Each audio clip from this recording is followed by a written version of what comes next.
Namasté, chers tous. Vidéo très délicate pour moi, voilà, un challenge supplémentaire de m'apprêter à tenir certains propos à venir devant vous. Je vois à quel point dans ce rôle de, comment je peux nommer ça? Messagère YouTube, à quel point je suis toujours confrontée à des sujets très délicats à aborder et toujours plus délicats avec le temps. Donc, je sais même pas du tout comment je vais construire voilà, ce qui va suivre. Je sais juste que c'est un message tellement important pour moi à faire passer et ô combien je me sentirais pas libérée tant que je vous l'aurais pas transmis en fait. Donc le sujet de cette vidéo, voilà, je viens de poser le sujet, ça s'intitule, de toute façon vous le savez si vous êtes en train de visionner, hein, Stop à la fausse lumière, l'opportunisme et l'enrôlement. Voilà, parce qu'on est en plein dedans. Alors c'est pas nouveau, mais on peut dire que c'est de pire en pire. Et j'ai vraiment, c'est même pas juste j'ai envie, c'est je me sens, j'ai pas d'autre choix que de pousser une sonnette d'alarme ici. Parce que je ne peux que constater à quel point on essaye de nous décaler de notre but premier ce que je veux dire, c'est que quand on est dans une démarche dite spirituelle, d'avancer vers soi, d'ascension, de reconnexion à son âme, eh bien, je ne vous l'apprends pas, mais sont placés sur notre chemin beaucoup de challenges, de pièges, de tests, d'épreuves de foi, de discernement, etc. Et plus on avance et plus ces pièges sont placés sur notre chemin.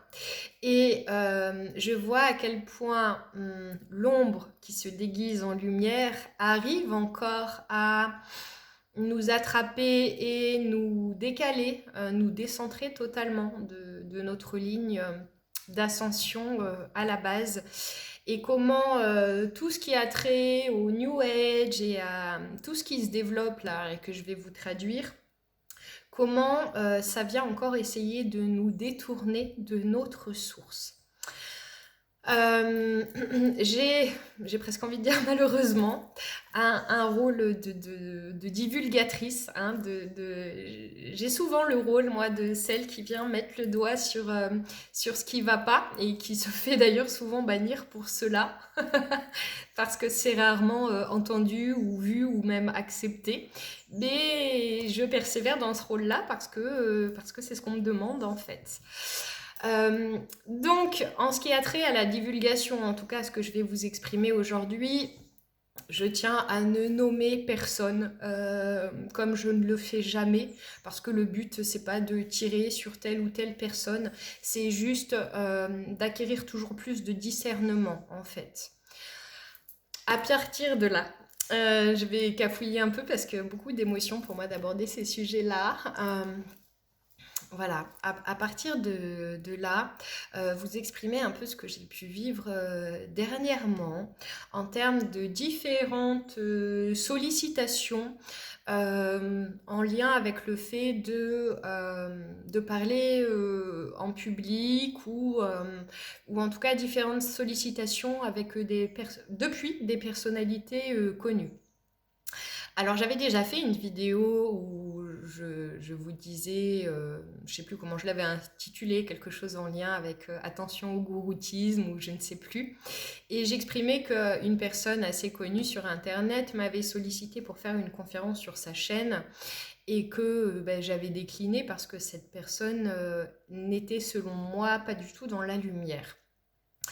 Et j'expliquais voilà, pas mal de choses autour de ça et déjà à l'époque du discernement. Donc toujours dans la même vague, euh, j'étais censée parler en public prochainement et finalement je ne le ferai pas parce que je me suis aperçue euh, de ce qui se tramait derrière les coulisses. Et c'est ça que je regrette, c'est à quel point tous les... Comment dire? Non pas tous les thérapeutes, bien évidemment, c'est surtout pas ce que je veux dire, mais à quel point tous les thérapeutes que j'aurais jamais imaginé être dans l'ombre se révèlent aujourd'hui servir autre chose que la lumière. Et c'est une désillusion folle pour moi. Alors, c'est quelque chose que j'avais déjà connu, je savais déjà que voilà, plus on se dit être un être spirituel et plein de lumière, et souvent moins c'est le cas. D'ailleurs, si c'était le cas, pourquoi est-ce qu'on aurait besoin de le prôner, hein? Ça, c'est question importante. Euh, mais à nouveau, une grande désillusion de voir à quel point aujourd'hui on est toujours dans ce truc où l'ego spirituel est quelque chose d'énormissime, et à quel point beaucoup d'êtres sont dirigés par ça. Et donc je vois à quel point il y a ce qu'on présente aux gens et tout ce qui se passe en coulisses, de l'ordre, encore une fois, de l'ego, de l'emprise, de la manipulation, et j'en passe. Et je suis atterrée de voir qu'on en est encore là et à quel point on manipule les gens, en fait. Et sur cette désillusion-là, pile poil en même temps, est arrivé quelque chose qui m'a vraiment profondément choquée. C'est une personnalité très connue sur YouTube euh, qui m'a démarché à titre personnel euh, pour me proposer des investissements commerciaux assez douteux. Ça a été extrêmement surprenant pour moi parce que cette personne-là n'a jamais une seule seconde fait référence à ça dans une seule de ses vidéos, et c'est quelqu'un qui se présente comme étant dans l'inverse de cette énergie d'investissement financier, etc. Et comble du truc, en plus, cette personne s'est révélée être extrêmement froide, calculatrice dans le calcul hum, et l'intérêt personnel. Là où cet être ne fait que prôner le rassemblement, l'unité, le désintéressement le plus total, en fait. Euh, donc c'est très choquant. Et pourquoi je vous parle de ça sans nommer, parce que le but c'est pas de pleurer sur mes propres expériences en disant bouh, j'arrête pas de me faire alpaguer par la fausse lumière. Mais mon exemple, il est censé vous aider, vous comme moi, à acquérir encore plus de discernement sur à qui vous faites confiance ou pas. Et rappelez-vous à quel point, et j'insiste mais tellement là-dessus, à quel point c'est pas parce que quelqu'un est connu ou parce que quelqu'un parle bien, parce que quelqu'un est révéré, voire encensé par d'autres personnes, alors c'est quelqu'un à suivre. Absolument pas. Du reste, cette personne très connue sur les réseaux, quand elle m'a contactée en proposant des investissements, elle ne s'est pas montrée froide tout de suite. Au départ, elle a été très comment dire, cette personne a voulu m'encenser, en fait, voilà, me caresser beaucoup dans le sens du poil pour essayer de m'alpaguer. Méfiez-vous de ça, hein, dans vos rencontres en général d'ailleurs, je parle pas seulement avec les gens connus, mais méfiez-vous de ça. Et pour nos guides, c'est hyper important non seulement de ne pas se laisser avoir, aussi de mettre ça sur le tapis, de ne pas laisser ces choses-là dans l'ombre. Il faut qu'elles soient divulguées, même si c'est pas évident. C'est pas un rôle hyper... Enfin, c'est un peu ingrat quand même, hein. Mais on a tellement besoin d'ouvrir les yeux et d'arrêter de se faire manipuler de quelque façon que ce soit et pour quelque raison que ce soit. Bien souvent, c'est juste pour asseoir une forme de supériorité, en fait. Ça, c'est le côté un peu pervers de l'humain parfois. Et donc, les guides, ils insistent sur à quel point on a besoin de, je répète beaucoup ce mot, mais c'est totalement le sujet, d'acquérir encore plus de discernement. Et pour eux, il n'y a pas d'autre solution que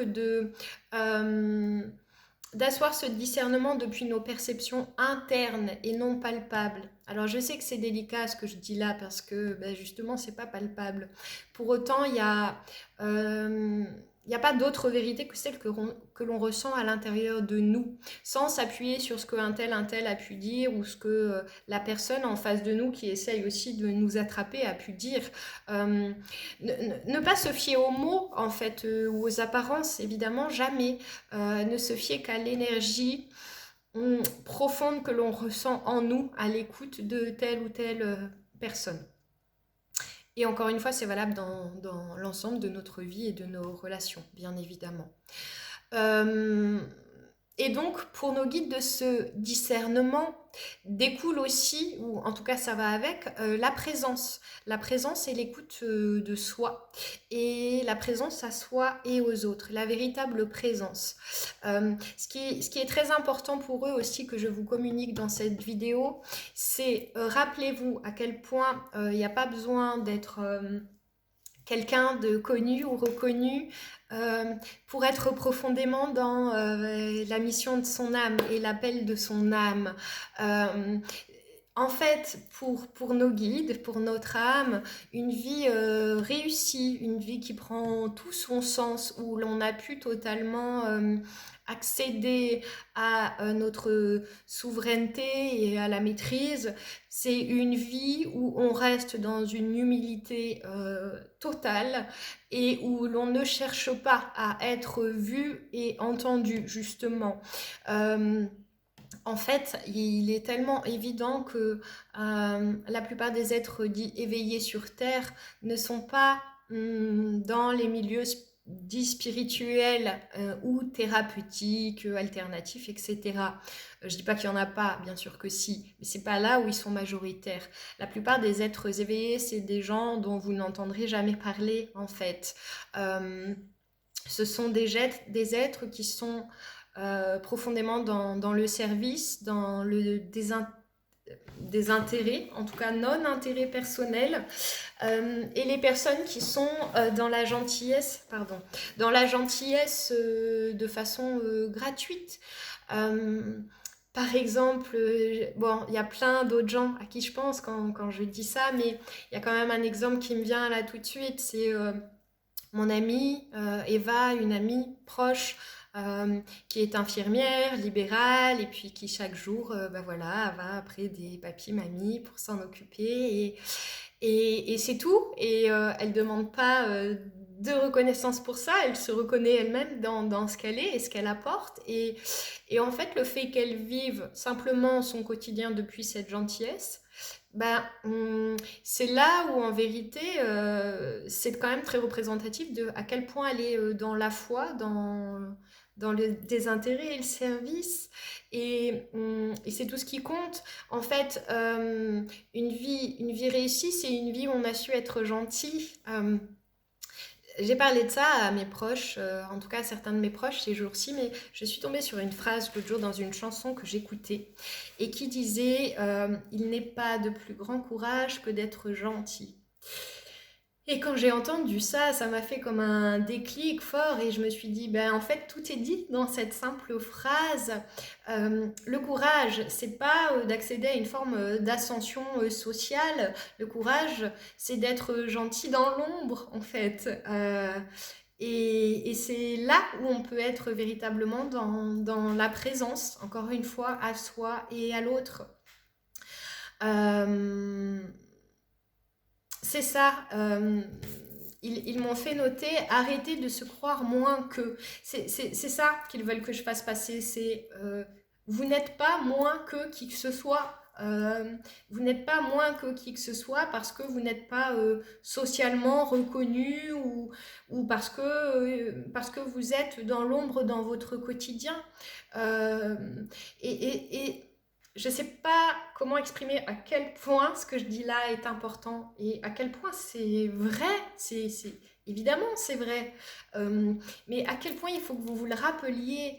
Euh, et plus vous allez vous rappeler que vous n'êtes pas moins qu'un tel ou un tel, que vous pouvez acquérir le même discernement que tout un chacun, euh, voilà, et que vous êtes dans l'intention d'être au service de l'autre de façon désintéressée, il n'y a rien de plus à comprendre ou à acquérir que ça dans sa vie. Tout l'enjeu, c'est ça. Si vous êtes arrivé à ça, alors vous êtes déjà parvenu.